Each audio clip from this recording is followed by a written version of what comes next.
So the important thing is that you have a key that's unassigned to a skill. For me, it's D or whatever key you set it to, and then A is obviously my power attack. But D, you have to have an unassigned skill, that way you can cancel it properly, as we'll get into.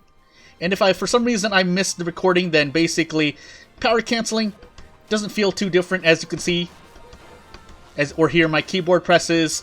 The cancel timing isn't different. I set my settings so you can hear me hit it on the keyboard, or you can see it on screen. It's not too strict, as I just said, or maybe didn't say, but you do have to be conscious. So if you're doing power attack into thrust, which is intended, then you want to do a power cancel after that. You have to be conscious of it, otherwise you get something like this.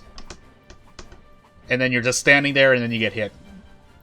Ooh, those active frames though. So when you do it proper, you'll do that. You can also hear the cancel if you do it right, so you hear that little doo-doo. That means you know you're doing it. Otherwise, the very obvious visual tell is that, you recover faster. So, as opposed to, so there you go. Except there's some input lag, so at the time of this recording, if your inputs are being taken away, then you notice that there's some lag, then yeah, that can happen. Second thing is that in battle, you can kind of dash dance around, dash canceling. So yes, you have the normal this, but this allows you to obviously more freedom of movement. If you want to practice, you can run a diamond like in baseball.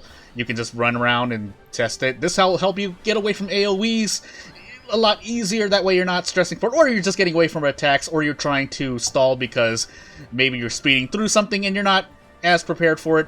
It's not, I can't imagine, well, on a harder difficulties, you eventually have to hit the enemy, but still, it's nice to be able to kind of have freedom of movement. I can go this way if I want, I can go this way if I want.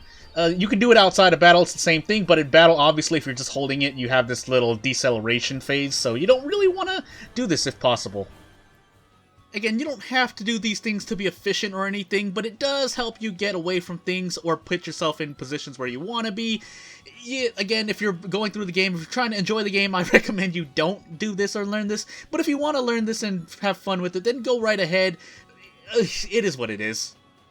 Shout out to Lemur and the rest of the Legend of Mana community, because without these pieces of advice and more, I would be a fish stuck on dry land. There are other tutorials, of course, but this is just the kind of the short view, kind of simple stuff, not really anything too difficult, so at least you can start off somewhere if you're someone new. If you're someone more experienced, then you probably already know. So I hope this video helps someone.